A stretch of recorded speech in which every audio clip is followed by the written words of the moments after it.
Pues muy buenas tardes, bienvenidos, bienvenidas al Ateneo Literario Científico Artístico y Científico de Cádiz. Comenzamos la semana que hemos titulado la Semana de la Ciencia.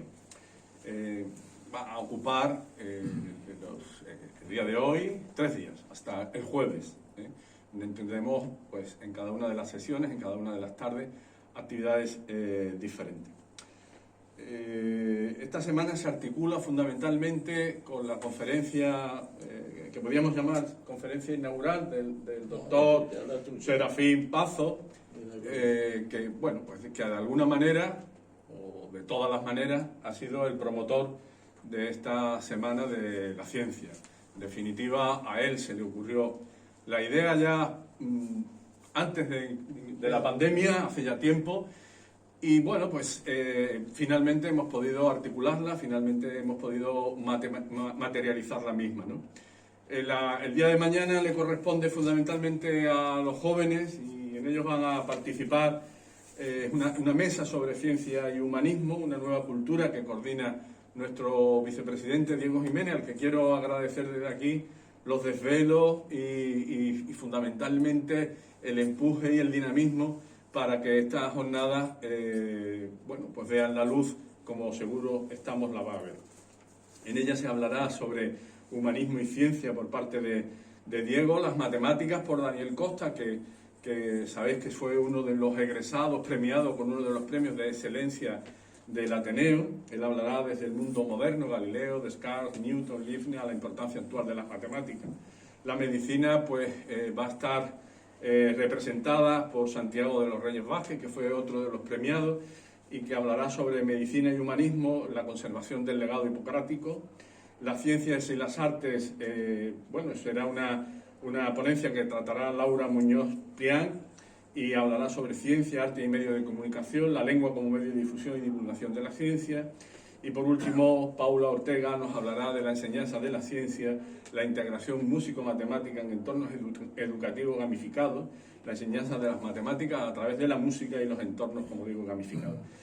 El último día, el jueves 28, la coordinación se debe a Antonio Ares y a José María Esteban, que tratarán fundamentalmente de la ciencia y el progreso, la ciencia y la conciencia, la contaminación ambiental y el cambio climático. Creo que son unas jornadas de interés en general para el Ateneo, de interés en general para la sociedad, de interés en general también para la Universidad de Cádiz. Ya sabéis que esta actividad es una actividad conjunta con la Cátedra Ateneo Universidad de Cádiz. Agradezco a la directora de la cátedra, Amelia, también el esfuerzo por organizar las mismas. Y en definitiva, bueno, pues vamos a hablar de ciencia, vamos a hablar de humanismo y vamos a hablar del recorrido que tiene en la actualidad la ciencia. Me voy a quitar esto porque me está dificultando enormemente la palabra. En definitiva, bueno, pues habría que preguntarse casi al principio de todo qué es la ciencia, ¿no? Y bueno, pues la ciencia es en definitiva una actividad humana, posiblemente la actividad más novedosa, puesto que es hija de la edad moderna europea.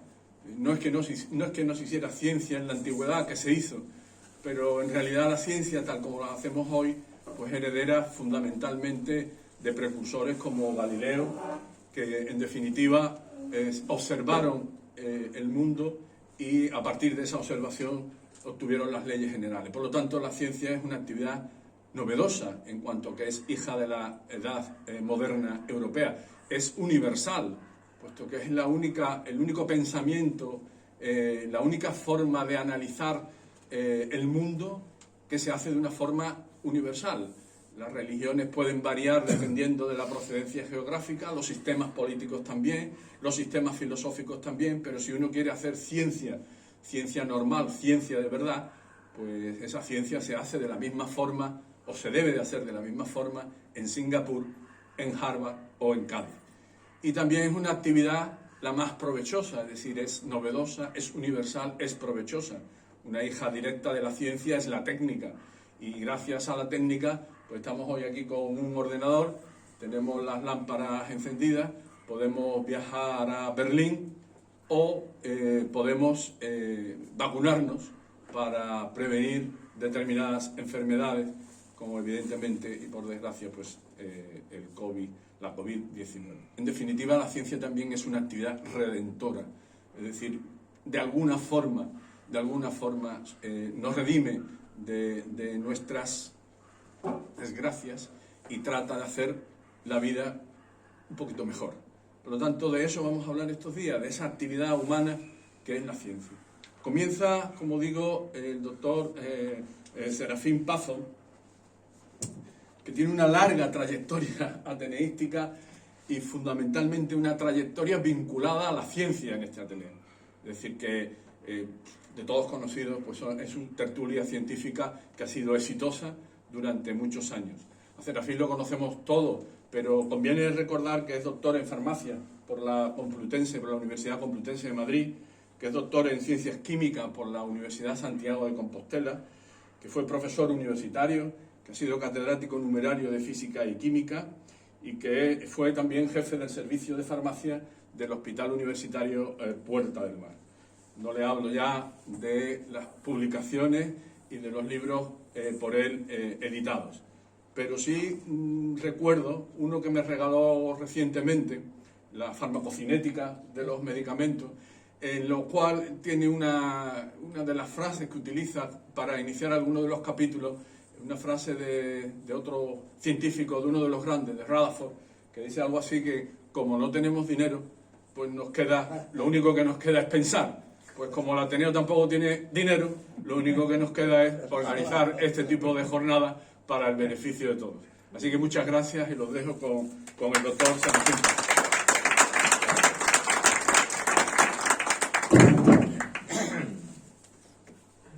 Pues cuando quiera, Serafín. Buenas tardes. Me sorprende que hayas leído el libro. Hombre, le he echado un vistazo. Porque es de difícil lectura. Sí, lo es. Doy fe de ello. Bien. Pero no porque sea aburrido, sino por la profundidad matemática que tiene el texto. ¿Qué es esa cosa? ¿Se me oye bien o tengo que levantar? Se te oye perfectamente, Serafín, se te oye perfectamente. ¿Qué es esa cosa llamada ciencia? Tengo algún aparato aquí que... Bueno, no, yo digo para hablar, sí, al final se me escucha. Se te oye bien, se te oye bien, tienes ahí el micrófono. Tiene muy buena voz. Repito, ¿qué es esa cosa llamada ciencia? Que es el título de un libro de un británico filósofo, Chalmers, y yo en vez de definirla, prefiero hablar de ciencia y que ustedes al final saquen las consecuencias para definir lo que es la ciencia. Pero ya adelantándome un poco, yo diría que la ciencia es una gran obra del espíritu humano para conocer el mundo que nos rodea, el universo y por supuesto a nosotros mismos. Ya en el antiguo griego, ¿cómo se llama? El oráculo de Delfos tenía como frontispicio, antes de conocer a los demás, debemos conocernos a nosotros mismos. Nosce te ipsum, conócete a ti mismo, porque si no nos conocemos a nosotros mismos, ¿qué vamos a conocer de los demás?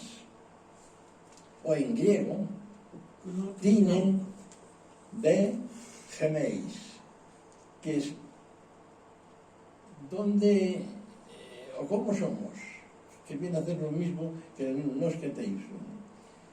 Bien, pues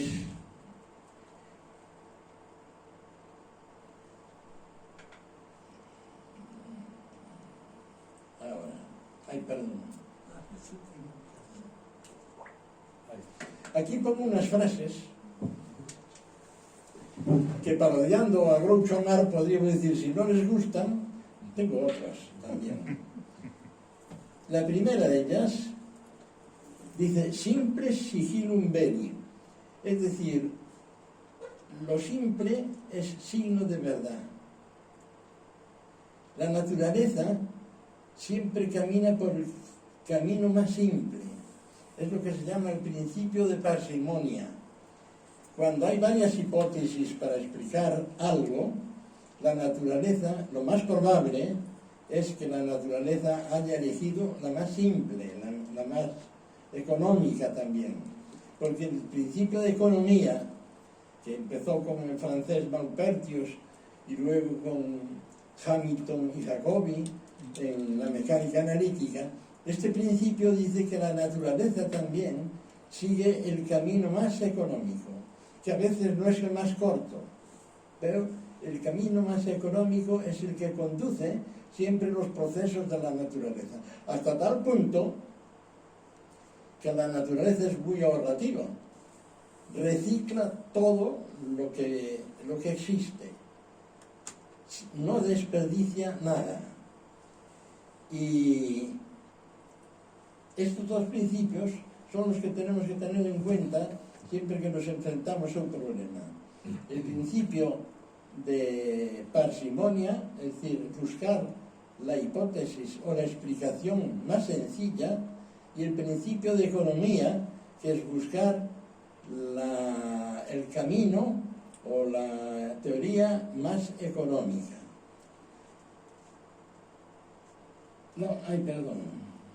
La otra frase, divulgar la ciencia sin hacerla vulgar, es una frase de Camille Flammarion, astrónomo de París, hermano, los que conocen los libros franceses, hermano del célebre dueño de la editorial Flammarion de París.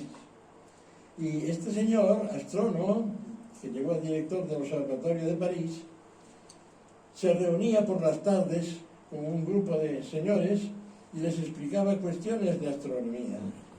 Pero vulgarizar la ciencia, pero sin hacerla vulgar. Como decía Einstein, me parece que lo pongo aquí, deberíamos simplificar todas las cosas, pero no más. No vaya a ser que por querer simplificar cometamos algún error. No, os pedimos buscar las gafas. Bien, descubrir consiste en ver lo que todo el mundo ha visto y pensar lo que nadie ha pensado. Saint-Von-Georgi. Este bioquímico es el premio Nobel porque es el descubridor nada menos que de la vitamina C, y además intervino en la explicación del ciclo del ácido cítrico, el ciclo muy importante en la biología, en la bioquímica. Solo existe la ciencia de lo general. Henri Poincaré, este célebre filósofo francés, es uno de las mentes, quizá de la altura de Einstein, que dio el siglo pasado. Y entre las muchas teorías que tiene sobre astronomía, ciencia y hipótesis, etc., dice que solo existe la ciencia de lo general. Está en el libro también, quizá al haber visto tú. Entonces, yo voy a leer. Adiós. Me quedo en casa lo que iba a leer. No, las gafas las tengo ahí. Tenía en casa, o lo tengo, pero no lo he traído, como siempre existen inconvenientes. Erwin Rediger, premio Nobel de Física, en un librito titulado Ciencia y Humanismo, en boca de Ortega y Gasset, pone un artículo que escribió Ortega y Gasset sobre la barbarie del especialismo. Y en este artículo pone de vuelta y media a los especialistas. Entre las cosas que yo recuerdo, algunas yo no estoy de acuerdo con ella, pero pone: la ciencia avanza muchas veces gracias a mentes mediocres y hasta menos que mediocres. En esto no estoy de acuerdo. Que sean mediocres puede ser, que alguna vez sea, pero ya menos que mediocres es demasiado. De todas formas, Erwin Redinger apostilla diciendo que la especialidad es un mal necesario. La ciencia avanza gracias a personas especializadas en ciertos campos, pero siempre hace falta una mente sintética que recoja todos los avances para hacer una teoría que merezca el nombre de teoría científica.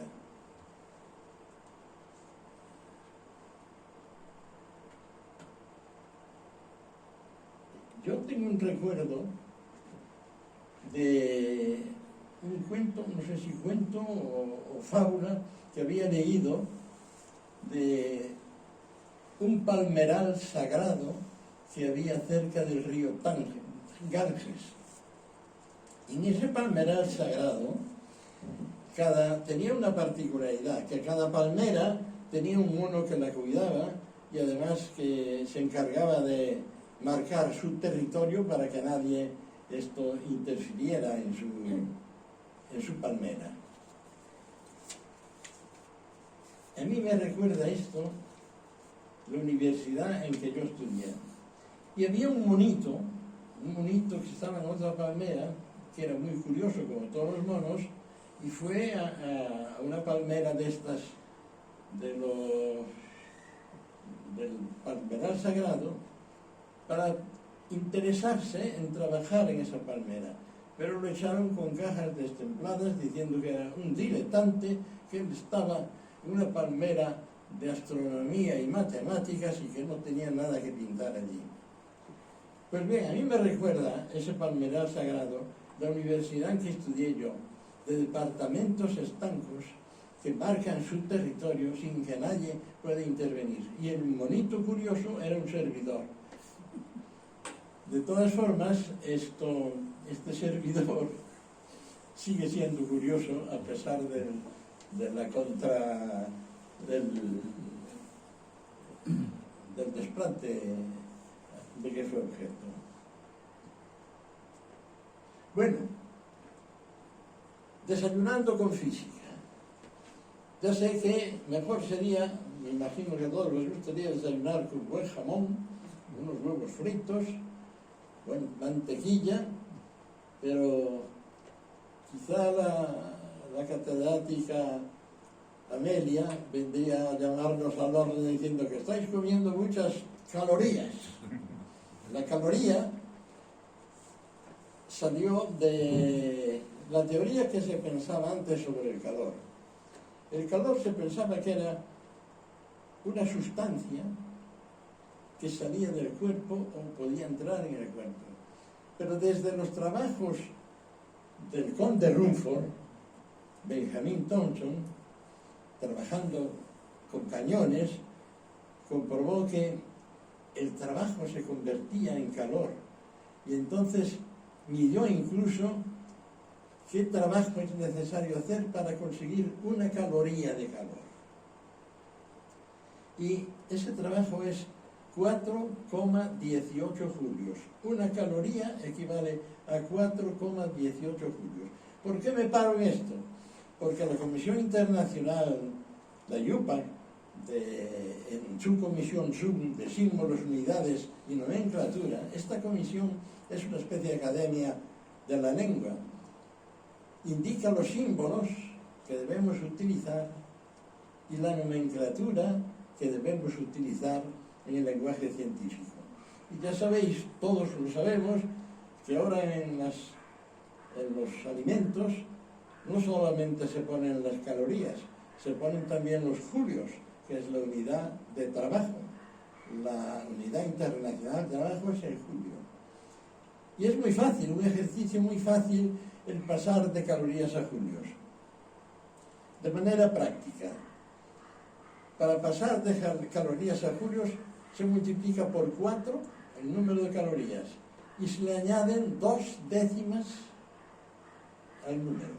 Por ejemplo, 80 calorías por 4, 4 por 8, 32, 320 julios. Pero hay que añadirle 2 décimas. Una décima de 80 es 8, 2 décimas 16. Así que serían 336 julios, lo equivalente a las 60 calorías. Lo digo porque en el desayuno podemos hacer una serie de consideraciones que a los jóvenes, a los estudiantes les interesa conocer.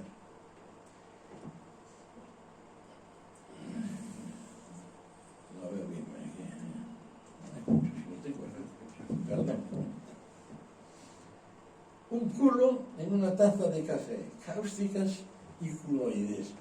Esto está puesto intencionadamente para llamar la atención, porque seguramente si yo les explico lo que es una cáustica por reflexión, una taza de café, salen de aquí y se le olvida.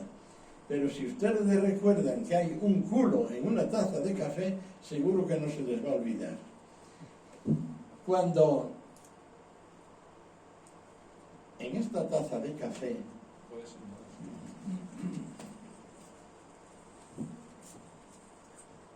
cuando la luz se refleja en la concha cóncava, como no es un sistema estigmático, prescindan de la palabra, pero se forma una especie de tres, una especie que tiene distintas formas según la inclinación de los rayos de luz que incidan ahí. Lo pueden comprobar con café o sin café, lo pueden comprobar incluso con un anillo. Ponen ustedes un anillo aquí encima de la mesa y si le da una luz de lado, verán ustedes que se forma en la mesa una especie de tres. Esta es una figura que se llama cáustica por reflexión. Cáustica porque quema. Si fuese sol la fuente que ilumina, eso quema. Y por reflexión porque está reflejada en la taza del café. ¿Qué tiene que ver esto con el culo, dirán ustedes? Pues ya tiene algo de forma de culo. Pero es que aquí en Cádiz, un catedrático de medicina llamado Doña, me parece que existe todavía, ¿no? Catedrático, no sé de qué, pero... El profesor titular de ginecología. De sexología, quizás. Sí, sí. Dio una conferencia titulada El culo. Allí ponía una cantidad de fotografías de culos. Sería, me imagino que, no recuerdo bien, pero sería desde el punto de vista estético.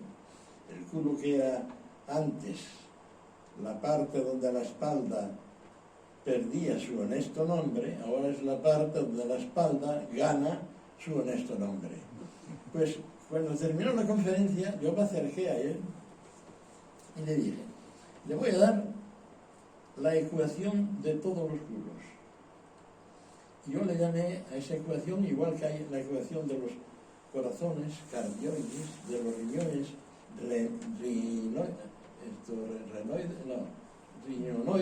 ¿cómo se llama? La de los riñones, nefroides. Yo dije, pues esta le vamos a llamar culoides. A él le gustó la proposición y me regaló la conferencia. Este es el motivo por lo que yo pongo ese título para llamar la atención, porque cuando enseñamos a los alumnos hay que motivarlos y hacerles llamar la atención. Cuando uno se asombra y le llama la atención una cosa, ya está empezando a conocerla. Otra cosa que tenemos en el desayuno, calentando sin fuego, microondas e inducción.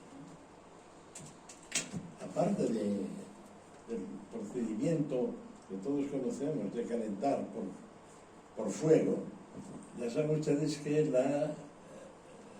lo actual, lo normal es calentar por microondas o por inducción.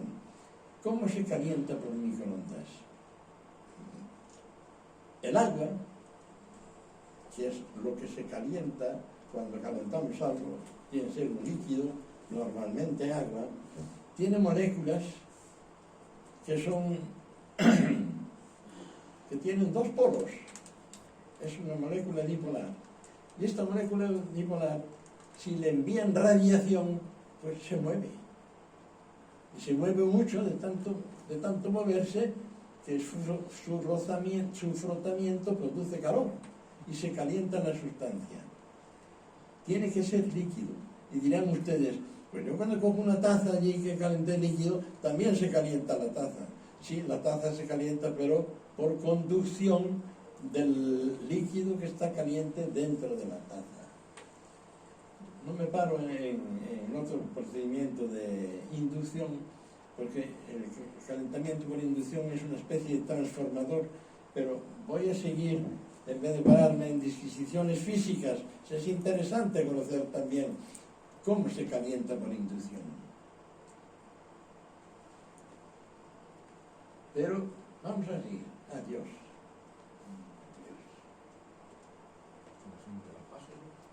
Mire, sí, aquí está. Mira, aquí hay las microondas. ¿Qué son las microondas?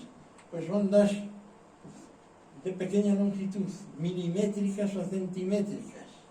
Están entre el ultravioleta, entre el infrarrojo y las ondas de radio. Están por aquí. Y su frecuencia, como tienen una longitud de onda muy pequeña, su frecuencia es muy grande. Porque siempre el producto de la longitud de onda por la frecuencia tiene que ser la velocidad de la luz. Entonces, si un factor es muy pequeño, el otro tiene que ser grande. La frecuencia es del orden de los megaciclos. Precisamente en esta fotografía, aquí está, solamente una parte del espectro visible equivale a una octava en longitud de onda, igual que en música, la frecuencia doble entre una frecuencia y que percibimos, el infrarrojo, que es el rojo, y la ultravioleta, nada más que hay el doble de frecuencia. Unos son, por ejemplo, 350 Hz y la otra sería el doble, 700 Hz. Solamente percibimos con la vista una octava del espectro luminoso tan amplio. Y digo tan amplio porque ayer leí yo una noticia muy reciente de que han descubierto en ondas de radio de este tipo, que no las vemos, han descubierto que todo el universo, todo el sistema solar está atrapado en un túnel magnético. Igual que se atrapan, por ejemplo, los electrones, pues el sistema solar está atrapado en un túnel magnético de longitud, imagínense ustedes, 1000 años de luz. Y esto no son elucubraciones, está publicado en el Astrophysical Journal, está publicado y ahí no admiten cualquier cosa. Y estas son, dentro de este espectro enorme que tenemos, ondas largas y ondas más cortas, frecuencia grande y frecuencia pequeña, solo somos sensibles a una octava. Todo lo demás, por aquí están pasando ondas continuamente que no las percibimos.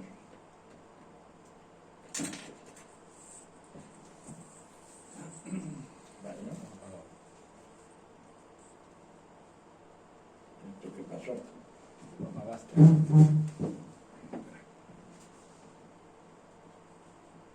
Ciencia pura. No fui yo fui el que te diga esto. Pero bien, ya está. Te lo paso yo, Gracias, te lo voy pasando y tú me dices cuándo paso. Bueno, es igual, Vale, como tú tú quieras. Perdón por los inconvenientes. Una lata de zumo fría, pero no tanto. La expansión adiabática. En el desayuno es probable que tomemos una lata de zumo. Y digo fría, pero no tanto. Para comprobar lo que es la expansión adiabática. Habrán notado que cuando se abre la bombona de butano, si le tocan, se enfría. Y cuando abrimos una lata de refresco o de zumo se enfría, pero digo que no esté tan fría, porque si está muy fría no lo notamos. Y esto es lo que se llama la ley de Weber-Fechner de la psicología. Los estímulos, las sensaciones, mejor dicho, están relacionadas con los estímulos. Yo pongo esto encima de la mano y lo noto, pero si encima de la mano pongo el ordenador, aunque ponga esto, no lo noto. Es decir, las sensaciones tienen lo que se llama umbral de sensación, la cantidad mínima que yo puedo notar. Cuando nos ponen una inyección, nos dan una palmetada, porque el dolor de este nos impide sentir el pinchazo. Es una ley que dice que la sensación es proporcional no al estímulo, sino al logaritmo del estímulo. Y gracias a esto podemos escuchar la música. Una trompeta suena, pero dos trompetas no suenan el doble, sino como el algoritmo de 0,30 decibelios más. Y no digamos una orquesta con todo el instrumental que tiene, sería ensordecedor, no podríamos escuchar la música. Esta ley tan sencilla la traigo a colación porque me interesa, en este escrito que yo no les he leído, por torpeza mía, porque se me ha olvidado, esto se trata de hacer una ciencia integrada, no solo física, sino lo que está implicado en la física, como es en este caso la psicofísica. A esta expansión, al expandirse se enfría, se le llama expansión adiabática, y adiabática, aunque el nombre es un poco enrevesado, pues adiabática significa que no se le pone ni se le quita calor, o sea, espontáneamente un sistema aislado, usted lo abre y está comprimido y se enfría. Igual que en las neveras, hay un líquido que se expande y la nevera se enfría. Y eso se basa en la ley de Weber-Fechner de psicofísica, que seguramente todos hemos estudiado y quizá casi todos nos hemos olvidado de ella.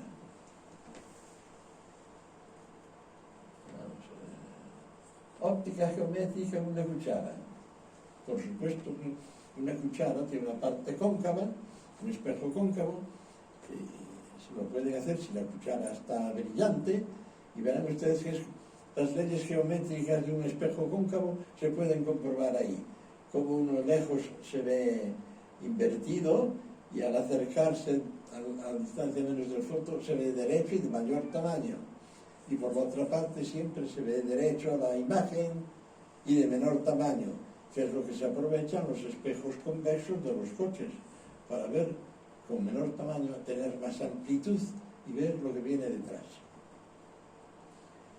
Una experiencia muy interesante.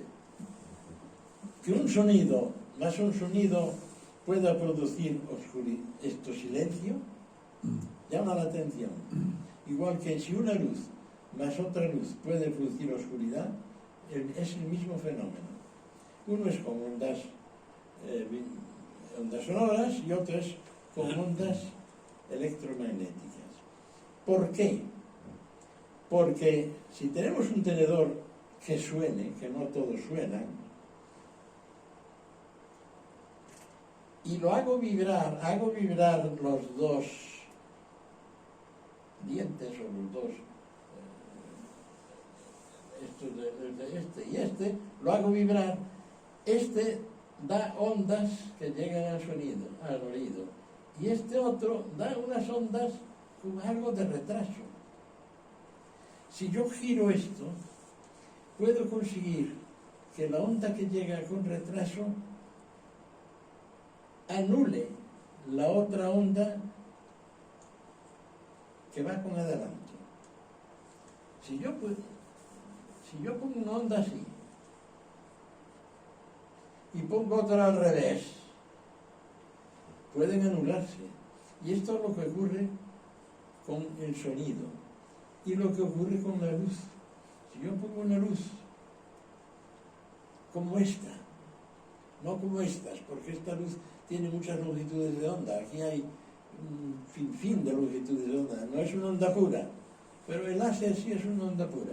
Si yo con un láser cojo otro láser y hago que las diferencias de distancias se superpongan para anularse, una va así y otra va así al revés, pues conseguimos la oscuridad. Son los experimentos de difracción que también todos hemos estudiado en el bachillerato y quizá todos hemos olvidado. Bien.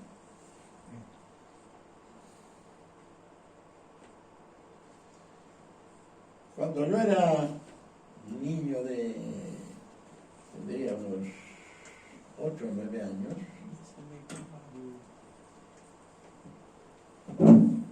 no debía ser muy pacífico porque estaba lleno, o estoy lleno de cicatrices, que las conseguí siendo un niño de 8 o 9 años. Todavía me duran las cicatrices. No voy a hacer exhibición de cicatrices, pero esto, como tenía cicatrices que no me curaban, no me pasaban de ninguna manera, esto, diré también una cosa, que sería una cosa de investigación. En mi rodilla había una herida que no se curaba. Entonces me llevaron a un balneario de aguas sulfídricas, que huelen, que apestan, y en donde tenías que quitarte todos los utensilios de plata, porque el ácido sulfídrico con la plata forma sulfuro de plata de color negro. Y aquella agua apestaba.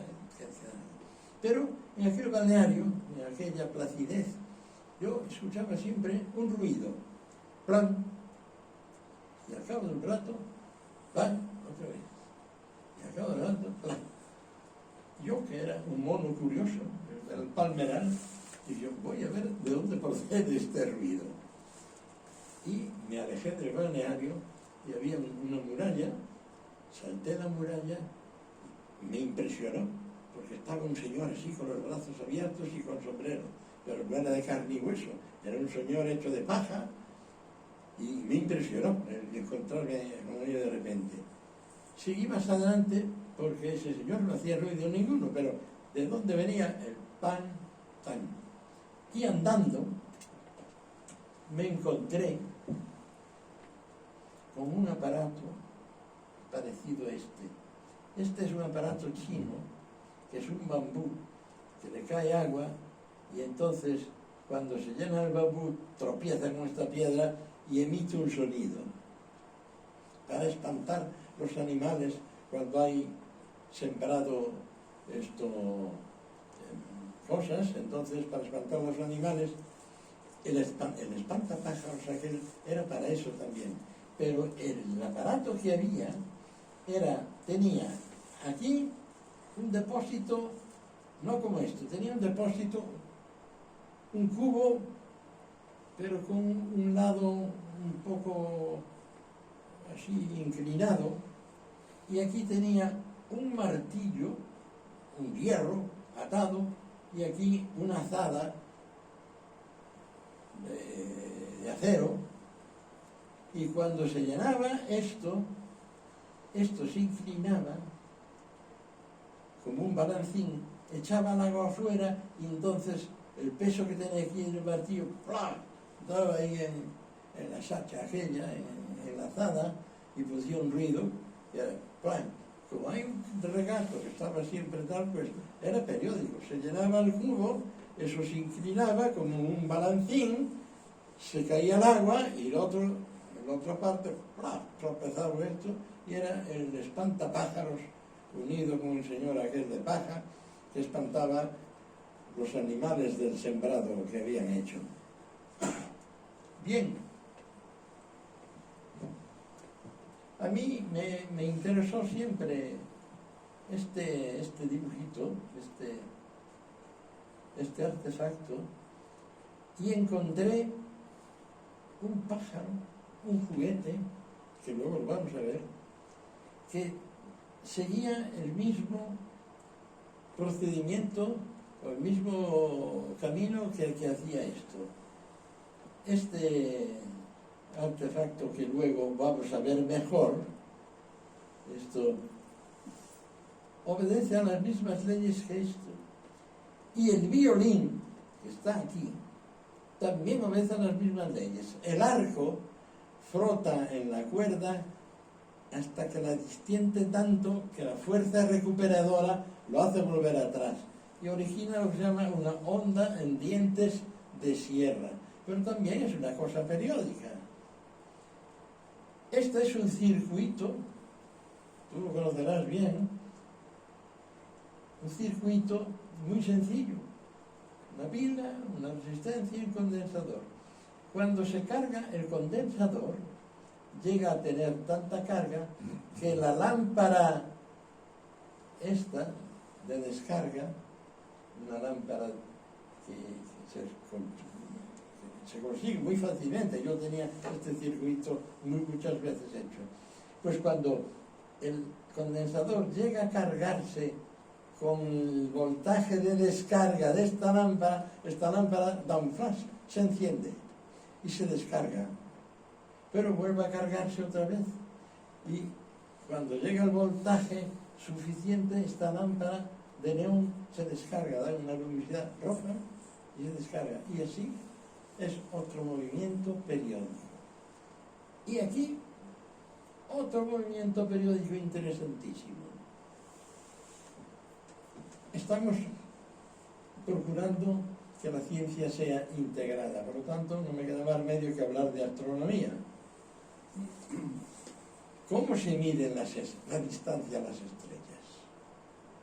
Hay un procedimiento que se llama paralaje, que se resuelve muy fácilmente por trigonometría. Es decir, si yo miro a Hans, aquí lo veo proyectado en el fondo, donde hay estrellas fijas, lo veo proyectado. Pero si lo miro desde aquí, lo veo proyectado en otro lado. Y si lo miro, si yo estoy en el perihelio de la órbita terrestre, miro una estrella y 6 meses después, cuando estoy en el lado opuesto del elipse, en el afelio, cuando miro desde allí, la veo en otro sitio. Y ese ángulo, mediante una operación muy sencilla de trigonometría, nos permite medir la distancia a que está la estrella, en este caso la que está bajando, la estrella. Pero, ¿y si la estrella está tan lejos que no hay paralaje? Igual que me ponga yo aquí, que me ponga yo allí en otro extremo, la estrella sigue en el mismo sitio. Pues, esto es una cosa interesantísima. Gracias a una estrella que es la delta de Cefeo, o se llaman Cefeidas. Cefeo es una constelación que quizá se ve en el hemisferio norte. Es el rey de Etiopía y la reina de Casiopea. Casiopea es una especie de M que se ve en el cielo. Y ahí está también Pegaso y Andrómeda, que era la hija de estos reyes. Pero bueno, dejamos la historia, que es muy bonita, por cierto, pero no voy a contarla. Pues estas estrellas Cefeidas, esta delta, se encontró que variaba su luminosidad, pero variaba periódicamente. Es decir, esto al cabo de 5 días aparecía más brillante y cada 5 días ocurría eso. Ya había una que se conocía, que era la estrella en Perseo, en esta constelación de que estoy hablando. Hay una estrella que se llama Algol. Algol significa endemoniada, estrella del diablo, porque de vez en cuando aumentaba de luminosidad y disminuía. Pero la estrella variable esa de Algol era muy fácil de explicar, porque si este ordenador es una estrella y es doble, cuando pasa la compañera por delante, disminuye la luz. Inducción. Entonces, esa estrella doble de algo... Sí, ¿no? Se puede ver la intuición, sí, señor. Ahora no. No. Esto, entonces, la luminosidad está relacionada con la periodicidad, es decir, las estrellas muy luminosas tienen un periodo más largo y las menos luminosas un periodo más corto. Se entienden, varían cada vez más frecuentemente. Y como la luminosidad está relacionada con la distancia, todos sabemos que una luz a distancia doble, la luminosidad es la cuarta parte, está inversamente proporcional al cuadrado de la distancia. Pues, conociendo el periodo de esa estrella, se deduce su luminosidad, y de la luminosidad deducimos la distancia porque es inversamente proporcional al cuadrado de la distancia. Bueno, esto fue descubierto por un astrónomo norteamericano, Miss Leavitt, y es lo que se usa para medir las distancias grandes estelares. Pero también hay cosas periódicas como el mito de Sísifo, de Albert Camus, que estaba castigado Sísifo, castigado por los dioses, porque había descubierto conversaciones y tal. Esto, al subir una peña, al llegar arriba, se le caía la peña y volver a subir. Esto tiene un significado más bien sociológico y hasta existencial. Pensar si nuestra vida, o la de mucha gente, es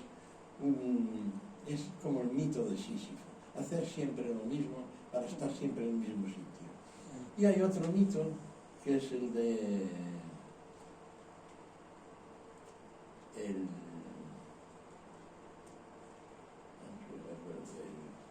el mito de, a ver si la recuerdo. Puede ser tántalo o algo así. El mito de, es que yo este mito, esto lo utilicé en farmacia, ahora te voy a decir por qué. Es el suplicio de Tántalo. Es otro mito en donde se llegaba el agua al cuello y cuando quería beber, pues se le iba. En este caso quiere coger una fruta, pero cuando llega a dar, el agua baja y tal. Y digo yo que esto lo utilicé porque hay un vaso en física que se llama el vaso de Tántalo, que periódicamente se descarga. Un suero, por ejemplo, está goteando en ese vaso de Tántalo y cuando llega a cierta altura se descarga. Y se descarga periódicamente. Entonces yo utilicé eso, no en plan médico, pero sí experimental, para hacer una infusión de un suero intermitente, sin necesidad de apretar el tornillo y tal, con este frasco de Tántalo. Bien, pues todo esto está regido o está explicado con una ecuación de Van der Pol, una ecuación diferencial de segundo orden que tiene un término no lineal que es de amortiguamiento. Si esta mu es cero, entonces la ecuación se convierte diferencial segunda de esto más x igual a cero, que es la ecuación de un movimiento armónico simple. Esto sí que lo hemos estudiado. Movimiento armónico simple es el movimiento de un péndulo o de un muelle.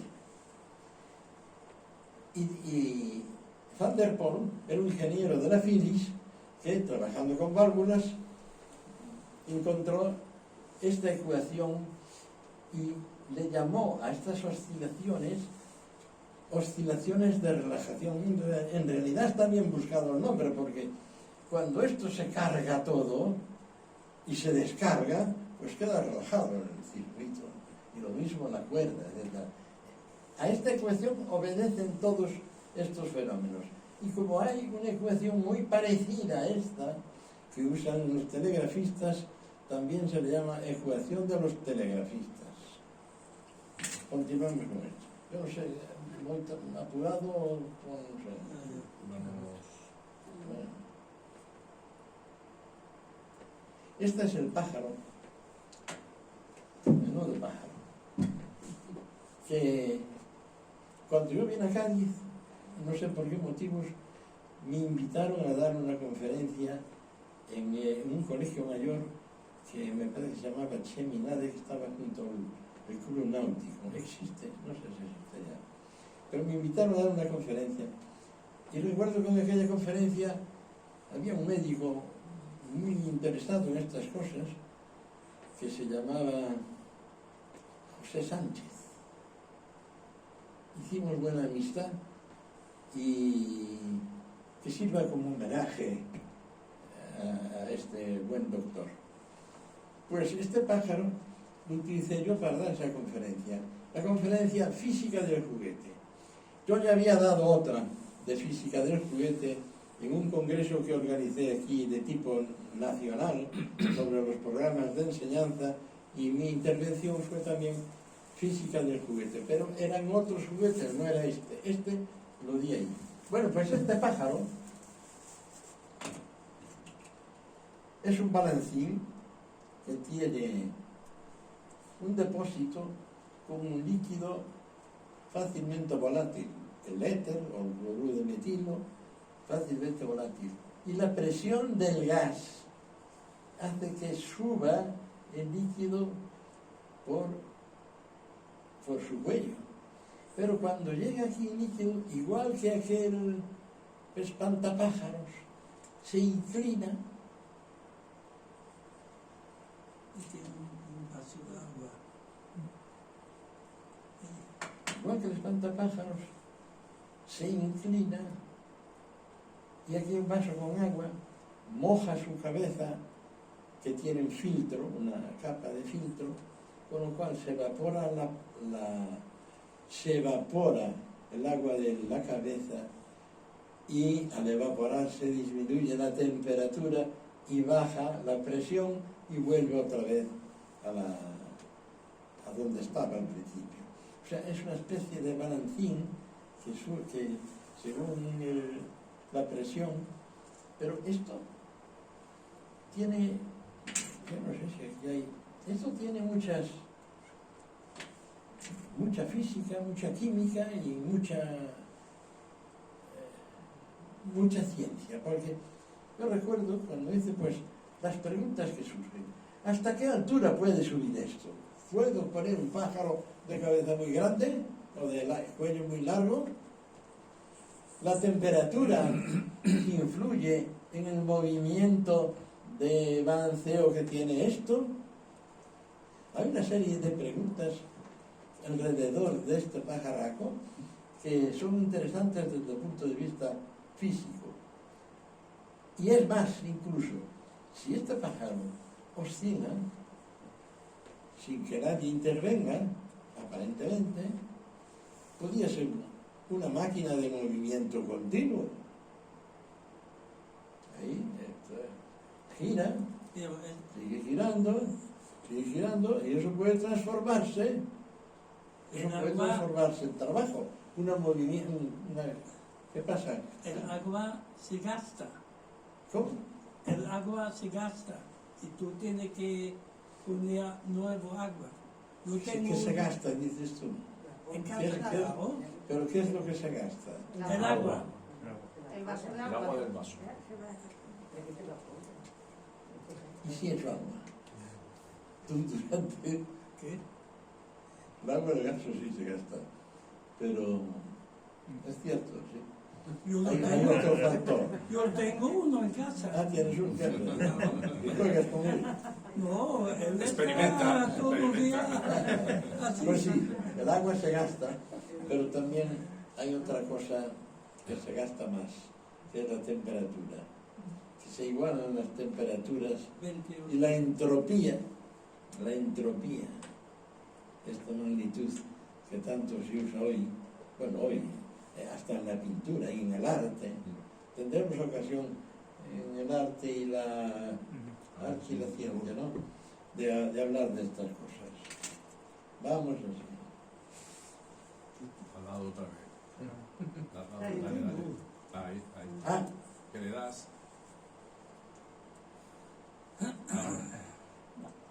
esto es.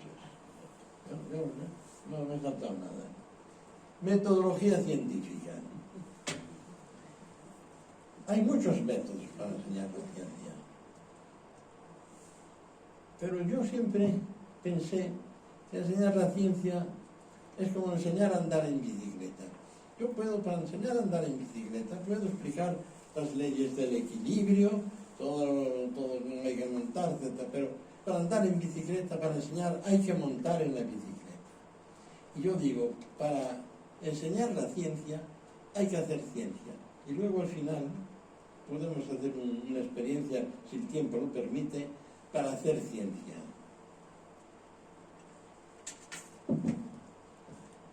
Por supuesto, entre los métodos que se utilizan, hay la historia que ya deben conocer del borracho que quería averiguar cuál era la causa de su borrachera. Entonces observó que tomando ginebra con sifón se emborrachaba, tomando coñac con sifón se emborrachaba, tomando whisky con sifón se emborrachaba. La consecuencia era evidente. La causa de la borrachera es el sifón. Pero esto que nos causa risa, no creáis que es algo raro. En muchas investigaciones, el investigador hace como el borracho. Un ejemplo. Este ejemplo que voy a poner, esto no es real, pero es imaginario. Los esquimales todos toman pescado azul y no tienen infarto. Consecuencia, el no tener infarto es comer pescado azul. Es lo mismo que el no tener borrachera es causa del sifón. Es que el esquimal también vive bajo 0 grados y otras más cosas, pero el atribuir esa causa a ese efecto no tiene razón de ser, no es científico, porque este método de inducción tiene sus reglas y las hizo un filósofo inglés, Stuart Mill. Sí, Stuart Mill. Esto hizo reglas de presencia. Si la presencia del sifón es la causa de la borrachera, hay que añadir, para tener la seguridad, una regla de ausencia, o la tabla de ausencia. Quitar el sifón a ver si se sigue produciendo la borrachera. Y hay otra más, las 3 reglas de inducción, que es, ¿y cuándo no se puede quitar o poner la cosa? Por ejemplo, la gravedad, no podemos quitarla ni ponerla. Entonces hay lo que se llama variaciones concomitantes, es decir, haciendo variar uno la gravedad un poco, subiendo la montaña, o variar un poco, a ver si varían concomitantemente el otro, el efecto. Y entonces sí podemos asegurar esa regla de inducción. Pero la inducción siempre trajo problemas.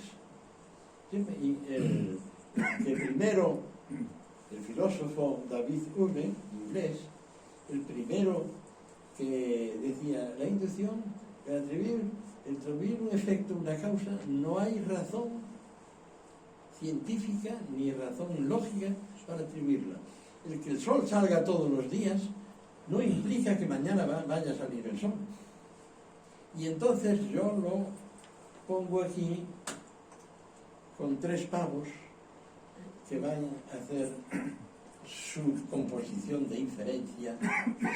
Este es un pavo inductivo y dice que todos los días a las 9 de la mañana le traen la comida y piensa que al día siguiente se la van a traer, en efecto, va a pasar los días, tal, pero llega el día de Navidad y le cortan el cuello. O sea que no, este es un efecto, un problema que tiene la inducción. La inducción puede ser, sí, que funcione, pero nunca está asegurado que siga funcionando siempre.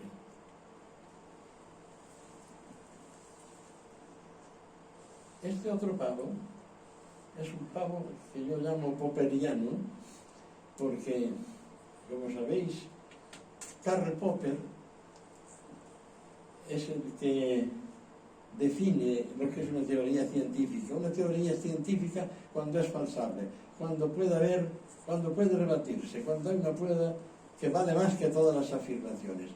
Si se verifica un fenómeno, por mucho que se verifique, si hay un día que no se verifica, vale más esa prueba de falsedad que todas las 100 o 100.000 afirmativas. Y este pavo, pues pensaba lo mismo. Este pavo pensaba que él le trae la comida todos los días, él sabe que habrá un día que no lo sabe, pero vive como vivimos nosotros en la ciencia. Tenemos teorías, estamos esperando que el día haya una que sea falsa para sustituir la teoría por otra. Y este pavo ve venir al dueño con una bolsa de comida. Y dice, bueno, me trae la comida, pero es que al lado trae un cuchillo. Y entonces él hace hipótesis. Y como es pragmático, sigue la teoría de Peirce, del pragmatismo. Como es pragmático, los pragmáticos, más que se fijan en la teoría, se fijan en las consecuencias.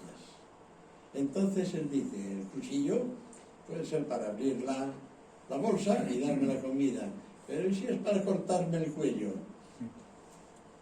lo hace escaparse. Este es lo que llaman escape. Son métodos de inducción que, como se ve, tienen diversas facetas, desde el borracho hasta el pavo, y que, por supuesto, nunca son seguras. Pero me parece muy acertado el pragmático que se larga por sí las moscas. Bien.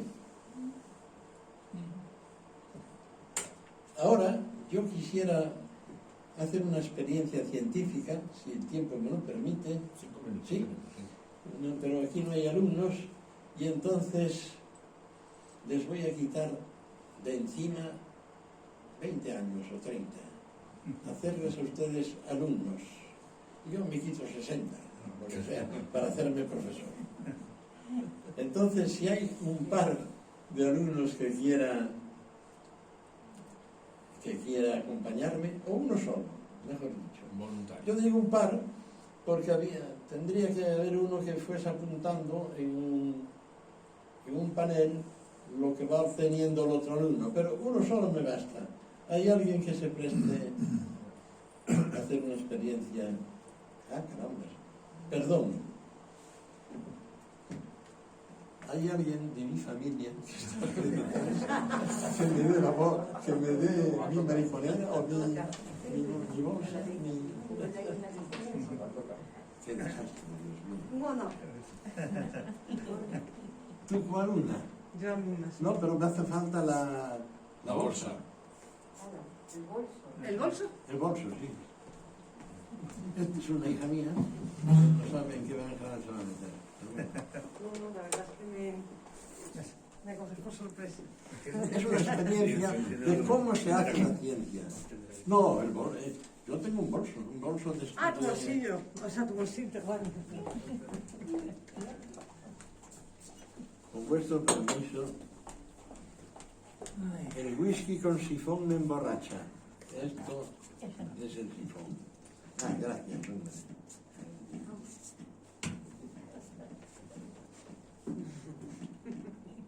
Buenas tardes.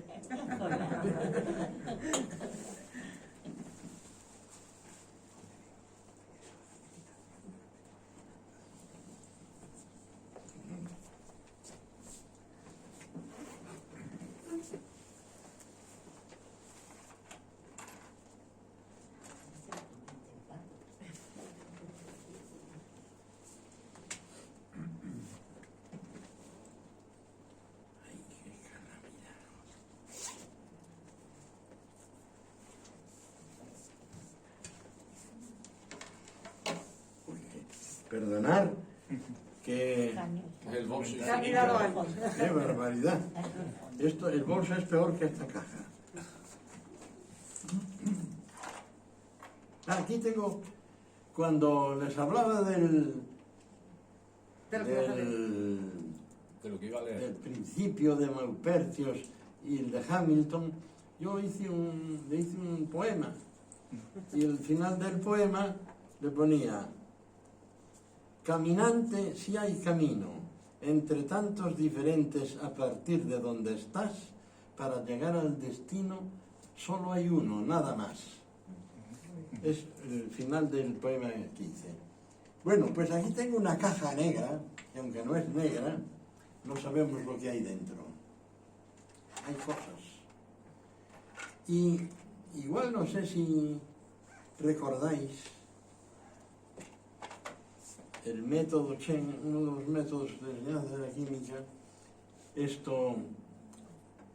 La experiencia más importante quizá de la física es lo que se llama experiencia de Rutherford. Ernst Rutherford, el padre, por así decirlo, de la física nuclear, hizo una experiencia, mejor dicho, le hicieron sus alumnos, que era Geiger y Marsden. Geiger, el del contador, que era bombardear una lámina metálica de oro, muy fina, con partículas alfa.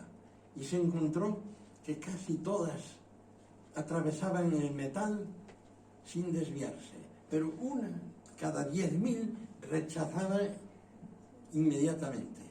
Es como si tenemos un fardo de paja y nos dicen, estamos en una aduana, nos dicen que hay algo dentro, metálico, y nos dan una escopeta para bombardearlo.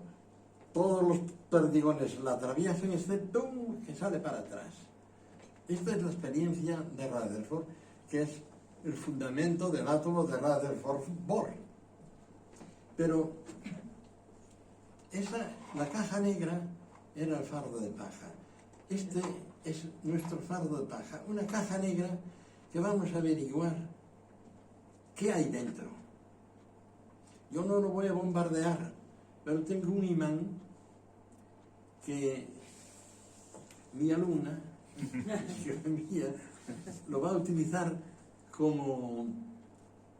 para saber lo que hay dentro. Yo no quiero decirte nada, pero tú moviendo esto, que te vean bien, moviendo esto, Yo tengo que averiguar lo que hay dentro. tienes que averiguarlo tú. No, claro, decir, pues aquí hay esto o no lo hay. Con este imán puedes saber si hay cosas magnéticas o no hay cosas, si hay cosas que ruedan, si hay cosas... No sé. Ay, que yo soy de letra. Bueno, está admitido. Aquí hay más de una cosa, ¿sí o no? Sí. Hay más de una. Vamos a ver si hay alguna magnética. Venga. Cógete, bueno. Mira, siéntate tú. Yo lo voy a hacer. No te valgo. A ver si hay alguna magnética. Ya me he suspendido. Suspendida.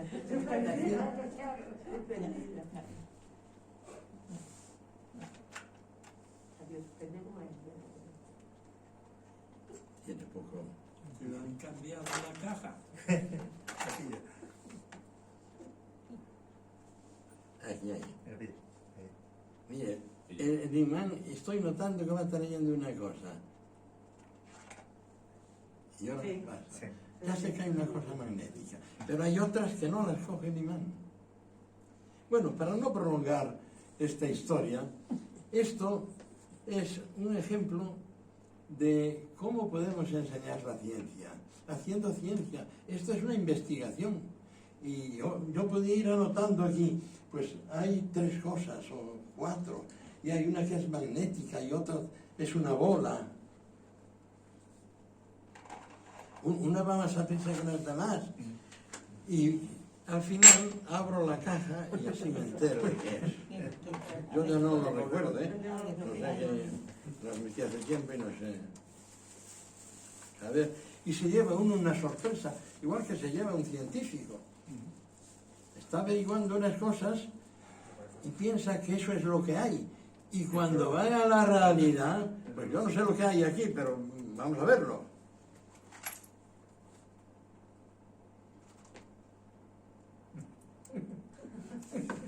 Hay un cilindro que es magnético, una bola, que era lo que rodaba y no es magnética, una cosa que no sé lo que es, que no es magnética, y un tornillo, que también es magnético. Es decir, lo que yo deduje de esta experiencia puede no parecerse en nada a la realidad, pero la experiencia que hizo Rutherford sí que resultó ser la realidad. Resulta que la materia está totalmente vacía. Este imán que vemos tan sólido, el 99,99% está hueco. Nosotros nos parece que está dentro, pero está vacío totalmente. Pueden pasar los electrones por aquí sin romperlo ni mancharlo. Entonces diremos, ¿qué distinto es la verdad, la realidad de la ilusión? Con esto termino y muchas gracias por aguantarme delante de esto.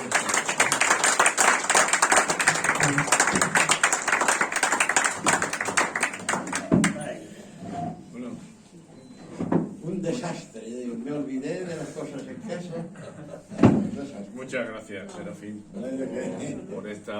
por este repaso que nos has dado por lo que es la ciencia y por cómo la ciencia nos rodea, o cómo la naturaleza nos rodea y nosotros tratamos de explicarla y a eso le llamamos ciencia. En definitiva, bueno, ¿tenéis alguna pregunta, algún comentario, alguna curiosidad que Serafín os pueda aclarar, os pueda decir, os pueda... Una Hans. sí, ¿cómo explico yo a mi nieto que me pregunta por qué la Tierra no se cae? Bueno, O sea, bien. ¿cómo, Sí, cómo yo te lo digo explico. lo que es la gravedad? El primero en explicarlo fue Anaximandro, un presocrático Ya. varios siglos antes de Cristo, 5 siglos antes de Cristo. Anaximandro explicó que la Tierra no necesita un elefante y otro elefante para ponerse encima, para sostenerla. Dijo que la Tierra está en equilibrio porque lo que le rodea hace que esté en equilibrio. Es decir, lo mismo tiran de aquí que de allá, que de aquí y de allá. Entonces, Aristóteles lo criticó mucho. Y dijo, esto es como un perro que tiene alimentos aquí, a la derecha y a la izquierda, igualmente, y no sabe a cuál dirigirse. Pero esto es lo que se llama el asno de Buridán. El asno de Buridán, famélico, se encontraba que el heno que estaba a la derecha y a la izquierda eran estímulos igualmente, y el asno de Buridán se moriría famélico porque no sabría a cuál dirigirse. Este problema está relacionado con la libertad del hombre. Pero ese es otro tema, si no echaríamos aquí. Es que es interesante esto, ¿eh? Nosotros a veces nos creemos que somos libres. Y ve tú a saber, porque un investigador, Benjamin Libet, está investigando qué ocurre en el cerebro cuando tomamos una decisión.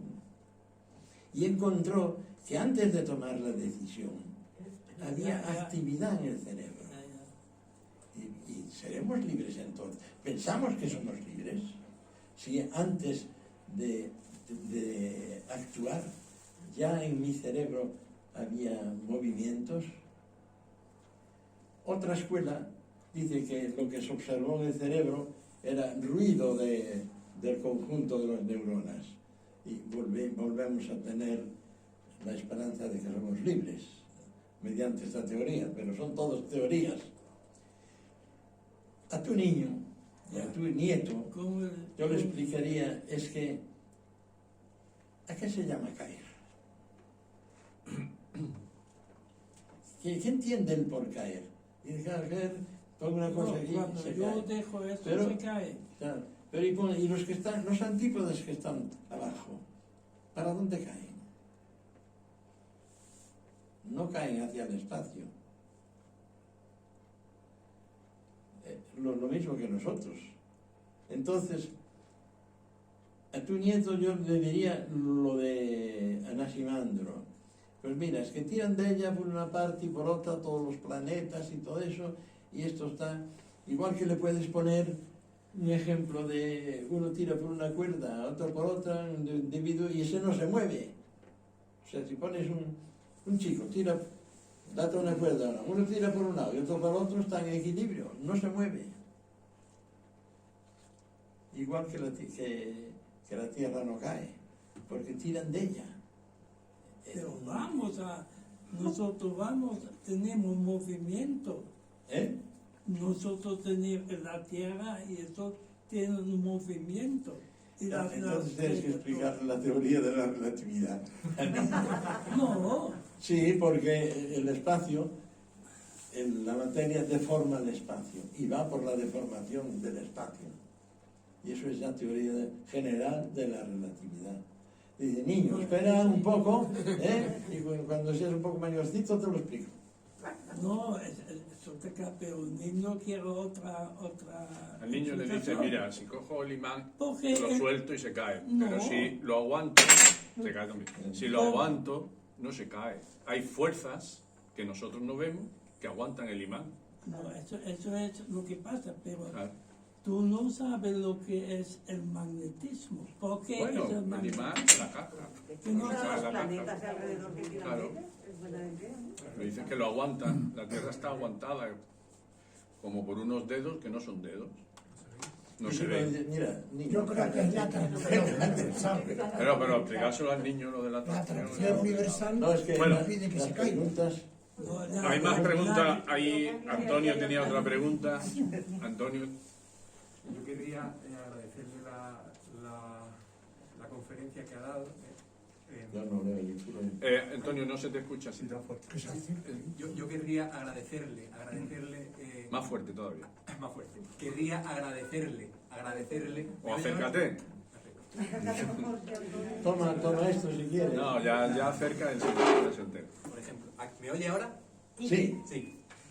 Quería decir simplemente que le quería agradecer la conferencia que ha dado, porque Muchas gracias. a mí personalmente me ha estimulado en primer lugar, y luego es un gusto escucarle cómo se expresa. Es decir, no es solamente el contenido que emite. Por favor, mire, yo no sé. Mira dónde me voy a poner. Aquí. Aquí vamos a Como va a hablar Fuerte, bien, Antonio. como va a hablar... Oiga. escuchar. Aquí sí me va a escuchar y además nos vamos a ver. Que es mejor. Siempre me pasa igual, hablo y siempre me dicen, hable más alto, que no se le ve.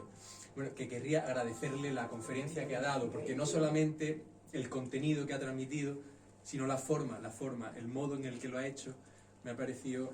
Con muchos defectos. me ha parecido muy bonito, muy bello, porque hay personas que transmiten mucho conocimiento, pero el modo en el que se transmite a veces es un poquito diferente. A mí me gustan mucho las dos cosas, la forma y el contenido. Yo tenía dos cuestiones que me gustaría saber cuál es su opinión o su reflexión sobre ellas. Ha mencionado usted al principio de la lección que habría que intentar guiarse o habría que tener en cuenta dos principios, el de parsimonia y el de economía, ha dicho usted. Y ha dicho que habría que intentar no perder de vista que la naturaleza se nos muestra de una determinada forma, pero que siempre la forma simple debe de ser la verdad. Ha puesto usted ahí una... Sí, el principio de parsimonia. Efectivamente, y de economía. Yo querría manifestarle mi incertidumbre, mi duda acerca de la vigencia de ese principio. Yo investigo yo soy médico, hematólogo, e investigo en un tipo de cáncer hematológico, en el linfoma de Hodgkin, a través de una serie de métodos.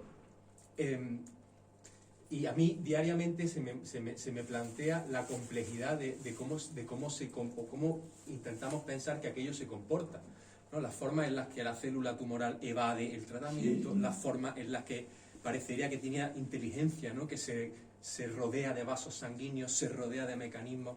Es decir, que llega un punto que uno se plantea si no es realmente, yo recuerdo a un médico y psiquiatra, Diego Gracia, que es miembro de la Real Academia Nacional, que siempre decía lo mismo, hablando de Zubiri, siempre dice lo mismo, y es que lo simple no es más que un caso extremo de lo complejo, pero que la naturaleza realmente no es simple, sino que es compleja, pero que la percepción del humano lleva a hacer pensar que es simple, pero simplemente lo simple es un caso extremo de lo real, que habría que ver qué es lo real, pero que es lo complejo. Entonces yo primero manifestarle esa duda mía, y luego lo segundo y último es acerca de otra cosa que ha dicho usted, y es la necesidad de cuando se enseña, yo trabajo en la Universidad de Cádiz también, transmitir que hay que hacer que la gente se asombre con el conocimiento. Es la primera forma de hacer que la gente sea transparente. Yo recuerdo siempre un libro, Unos fundamentos de filosofía de Morente y de Bengoechea, que en el primer capítulo decía, se llamaba el capítulo 1, disposición de ánimo para el lector. Entonces decía, por favor, antes de entrar en las 500 páginas del fundamento, tenga usted dos cosas, que son, una, él decía puerilizarse, póngase como un niño a sorprenderse, y luego la segunda decía, póngase como un niño, pero además sea riguroso en los razonamientos. Eran las dos disposiciones de ánimo. Entonces mi duda, ¿cuál es? Para asombrarse hay que detenerse en las cosas y pensarlas. Y en el día de hoy, la realidad, nosotros podemos estar convencidos de eso, pero la realidad es que todo es fugaz, todo es rápido. Las redes sociales tienen una capacidad de consumir la información a una velocidad espantosa. Entonces, ¿en qué momento, en su opinión, se detiene uno y una vez que se detiene se asombra? ¿Y cómo eso se hace en un aula? Porque el ritmo del tiempo es otro. Entonces, uno, la complejidad, y dos, la asombrarse. Muy interesante tu pregunta, ¿eh? Te voy a tutear, es muy joven. El asombrarse es ya empezar a entender las cosas. Pero, ¿por qué no se asombra? ¿Por qué yo me asombré, por ejemplo, de una cosa tan sencilla que era un golpe? Y ahora, ¿por qué no se asombra la gente de las cosas sencillas? Pues volvemos a la ley de la psicofísica. La sensación está en razón directa con el logaritmo del estímulo. Si ahora tenemos un ambiente que hay tantos estímulos, para que a mí me impresione, para que tenga este umbral de sensación, hacen falta cosas muy gordas. A mí antes estaba un ambiente apacible, sin ruidos, y esto me asombró. Pero hoy, con el fútbol, la radio y el ambiente que hay, ¿a quién le asombra el ruido? A nadie, pasa de todo. De manera que el asombrarse es una cualidad principal para empezar a entender las cosas. Y el hecho de que ahora parece que no nos asombremos, o que no se asombra la gente de cosas pequeñas, hay que tener en cuenta que el ambiente en que vive hace que estímulos pequeños no se noten. Respecto a lo que decías tú de la simplicidad y complejidad, es curioso, y yo me imagino, tú que te dedicas a este problema tan interesante del cáncer, que salen vasos por aquí y por allá, lo complejo que es eso. Pero en el fondo, la complejidad se basa en cosas muy simples. Es curioso, de la simplicidad surge la complejidad. No lo digo yo, lo dice, hay un instituto de la complejidad, de las fronteras de la ciencia, que se llama Instituto de Santa Fe, en donde intervienen la nata de toda la intelectualidad, y están intentando de descubrir cómo lo complejo, cómo lo simple se puede convertir en complejo. Pero en el fondo, si se estudian las cosas más a fondo, más profundas, no sé si tienes tú o tiene la ciencia actual medios para estudiar la cosa más profundamente, explicar la complejidad por la simplicidad. Es difícil, ya sé que, oye, me veo una maraña de cosas. Oye, la evolución. La evolución. ¿Cómo podemos tener dos ojos que ven todo esto? Pues la naturaleza basándose en cosas muy simples y en que la evolución va propiciando la complejidad, porque desde la célula pasamos las moléculas, los átomos a las moléculas, moléculas a la célula al individuo, etc. Este ascenso de la complejidad, que, aunque no tiene nada que ver con lo tuyo, que el paleontólogo francés Teilhard de Chardin dice que todo está dirigido, todo está hecho de manera que parece que nos dirigimos al punto mega, el punto mega que él dice esto, como si la naturaleza tuviese finalidad, que yo no lo creo, ni creo que la tenga, pero el hecho de que parezca que todo va hacia un fin, es que en nuestro cerebro está estructurado de manera de que cojamos siempre lo simple, o que vayamos siempre pensando en que las cosas ocurren de la manera más simple, que es el principio de parsimonia. Ya sé que no te voy a aclarar esto que dices tú, si me pero permitís un punto en el debate y en la discusión. Me recuerda lo que estáis debatiendo un poco al concepto que era la rasuradora de Occam, ¿no? Es decir, es independiente. El fenómeno puede ser complejo o el fenómeno puede ser simple. No es el fenómeno lo que admite el principio de parsimonia, es tu explicación. Es decir, de las diferentes hipótesis que pueden explicar un fenómeno, sea el fenómeno complejo o elemental, elige la más sencilla. Eso es lo que quiere decir el principio de parsimonia. Que de las posibles explicaciones, es decir, el que estemos aquí, una explicación puede ser la creación divina, otra explicación puede ser la evolución, otra explicación puede ser la que se te ocurra. Pero de las diferentes explicaciones, coge la más simple, la más plausible. La explicación, pero no el fenómeno. El fenómeno puede ser tan complejo. Al final acabo el siempre... fenómeno que dices tú es complejísimo. Claro, los fenómenos no es... El principio de parsimonia se dirige a tu explicación, no al fenómeno. Al final acabo siempre en esta cuestión en lo mismo, que a mí una de las...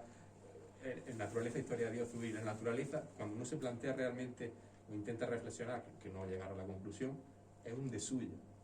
Es lo que ella desee, o es lo que no que tiene voluntad, pero es lo que ella sea. Yo una cuestión es que uno categorice como está diciendo, su explicación. A mí y perdonar que arrime el asco a mi sardina, ¿no? Es decir, a mí me parece maravilloso la formulita de la correlación. Una formulita pequeña, que Pearson la describe a finales del siglo XIX. Bien, él decía que las explicaciones es taquigrafía mental. Él quiere resumir la causalidad, el estudio de la causalidad, de siglos de estudio de la causalidad, lo resume en una pequeña fórmula, que es la que utilizamos hoy para el análisis de la causalidad. Una pequeña fórmula. Eso es a lo que se refiere el principio de Occam y el principio de parsimonia. Reduzca usted. Utilice lo más sencillo para tratar de explicar fenómenos que pueden ser complicados o no. Y Pearson con eso se carga años de metafísica a la hora de explicar la correlación, la causalidad. Claro. A eso había que añadir que quizás sea lo mismo, el principio de economía. Igual, claro. Es que se mezclan ahí. Siempre es lo mismo. Es decir, no busque usted... En realidad lo que te está diciendo es, no busque usted explicaciones extrañas. Pero uno está tentado siempre a esa es imposible no plantearla, ¿no? Es decir, yo quería comentar una cosa rápida, sintetizando un poquito, sintetizando fundamentalmente lo que decía Han y lo que estáis diciendo y tal. A mí me parece una cosa fundamental cuando tú dices la cantidad, que lo que más me ha gustado, lo que más me ha gustado es como comentas tú la importancia del asombro y de la observación, la base de todo el saber humano, es la base de todo, de la ciencia y de todo. Dice que efectivamente nos llega muchísima información, muchísimo ruido, que hace falta el logaritmo. Hay una forma que es la de siempre, la de aprender siempre y la explicación a los niños y tal.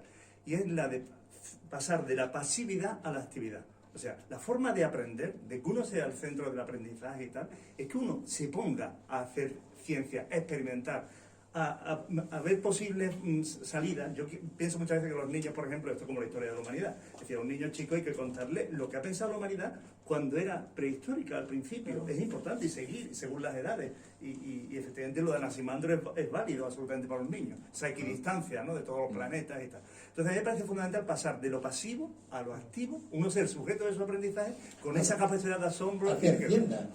Exactamente. Es que hay que enfatizar, en enseñanza hay que enfatizar más que en los hechos, en el método. Sí. Y entonces ese método, ponerlo a andar. Bien. Tú decías lo de la bicicleta, yo también lo utilizo en clase. El modelo de la Universidad Española es un modelo en el cual tú entras en clase y te dices, esto es una bicicleta en una diapositiva, tiene pedales y ruedas. Y mañana sigue, dice, tiene manillar. Y pasado sigue. Cuando termina el curso, le da la bicicleta y no sabe montarse en la bicicleta. En el modelo anglosajón le dice, esto es una bicicleta, móntate. Y al final del curso tiene que venir andando en la bicicleta. Esa es la diferencia. Pero eso es acuciante. Porque Antonio estaba levantando la mano, Hans, Bueno, yo Sí, felicitarte, quítate Serafín. la mascarilla para no ver. Felicitarte porque, vamos, la exposición no puede ser más cuidadosa y más exquisita. Oh, cuidadosa. Y yo creo que una cosa fundamental, yo creo que en tu exposición el principio de parsimonia lo ha dado claro. O sea, nos ha explicado determinados fenómenos con un pájaro que se mueve, con una cuchara que es cóncava o es convexa y con un microondas que calienta el líquido y no calienta eso. O sea, tu explicación es no la teoría, sino la constatación de que la parsimonia, la ciencia es parsimonia. Muy bien. Felicitante. Hans, tú tenías otra... No, solo y quería cerramos, decir, ¿vale? La ciencia, a mí, creo que empezaba, o ha empezado con Anaximandro, y no con Galilei. Anaximandro era cuando empieza la ciencia. ¿Cuánto qué? Que con Anaximandro empieza la ciencia. Sí, probablemente, sí. No Galilei. Sí, porque trataba de explicar, no solamente eso, es que explicó Anaximandro por qué el mundo o el universo no es eterno. Ya. ¿Por qué empezó el universo? Muy interesante era Anaximandro. Si queréis hablamos de Anaximandro. No, ya vamos a cerrar. Muchas gracias a todos y sobre todo a ti, Serafín, por la idea de la Semana de la Ciencia y por la espléndida conferencia que nos ha brindado. Bueno. Muy bien. Nos vemos mañana.